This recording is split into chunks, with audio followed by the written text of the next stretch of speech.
E como é que foi quando se formou, Imaculada, o começo ali da advocacia? Eu E- comecei antes. Pois é, enquanto você fazia faculdade, você já trabalhou, né, já conheceu. Conta um pouco aí sobre isso. Quando foi eu entrei em 86, aí eu trabalhava durante o dia e estudava à noite. Já estagiava no escritório? Não, eu era professora. Professora, certo. Eu cheguei a ser professora do GEL, professora de matemática, e eu disse, não, agora eu preciso ir para dentro de um escritório, porque se eu for terminar a faculdade sem experiência, vai ser complicado. Eu não vou botar um escritório de imediato, eu vou trabalhar para alguém. E se eu chegar para a seleção em algum escritório, que não é muito diferente de hoje, lógico, hoje tem mais oportunidades.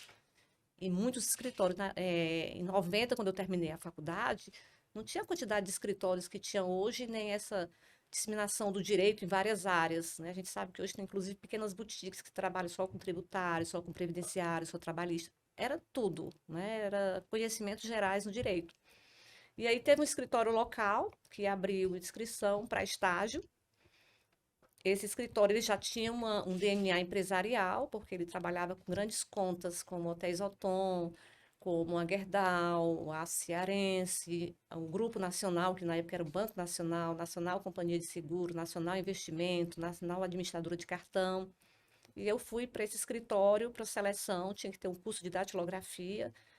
Eu já tinha feito, já sabia datilografia, porque minha mãe ensinou para a gente em casa, fiz o curso, tirei o certificado para fazer currículo.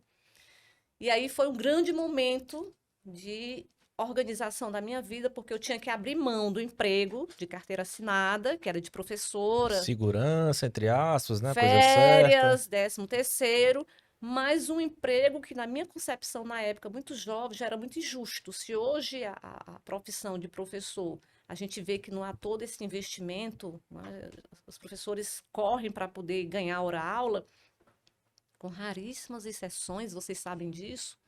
Chegava no final do mês, eu terminava de pagar minhas contas, porque eu comecei a ter, a não ter mais aquela ajuda dos pais, né? Os nossos pais faziam assim, eu te dou casa e comida, o resto te vira, né?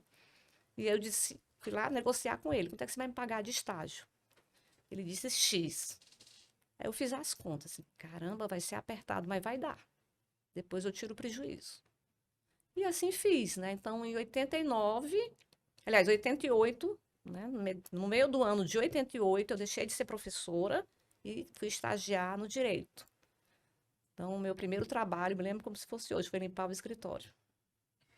Sabe? Hoje o negócio de estagiário disse, ah, mas está fora Fala, do meu é escopo, assédio né? É o moral. escopo, né? Não, para mim era super natural. Não, eu tô dizendo Gente, hoje é assédio moral. só em eu ter sido aceita, gente, no escritório empresarial, com contas altíssimas, Uhum. e eu era a segunda mulher a entrar nesse escritório, gente, era demais. Nossa, eu limparia até o banheiro.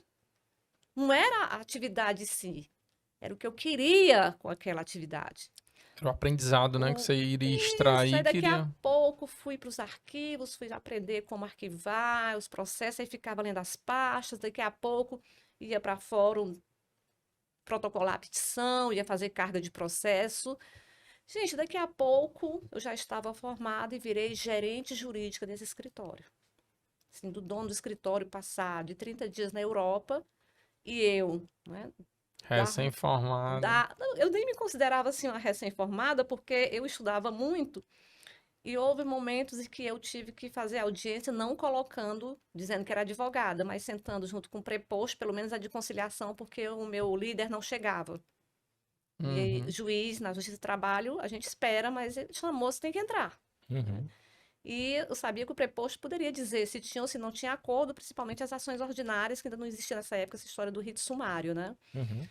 E eu digo, vai, eu entro junto. Diz isso, diz que não, né? Tinha um advogado que tinha muita raiva porque eu fazia isso, que era o doutor Tarcísio Leitão, que era um dos advogados que reclamava muito contra banco, né? E assim, Saudoso Tarcísio a Leitão. gente brigava muito, né? Então, assim, quando eu terminei a faculdade, eu já me senti uma advogada pelo estudo, pela experiência, pela dedicação, pelo senso de responsabilidade. Então, eu só fui amadurecendo e continuando o meu estudo dentro das áreas que eu queria efetivamente trabalhar, né? Então, eu cheguei a ser gerente jurídico, ou seja, de uma petiçãozinha de juntada de procuração, de um simples protocolo, né, do pedido de vistas, eu passei a fazer, inclusive, recurso extraordinário, que era só uma função dele, porque era o máximo do máximo, né? E eu fazia, ele revisava e sempre fazia Ok. ok. Só para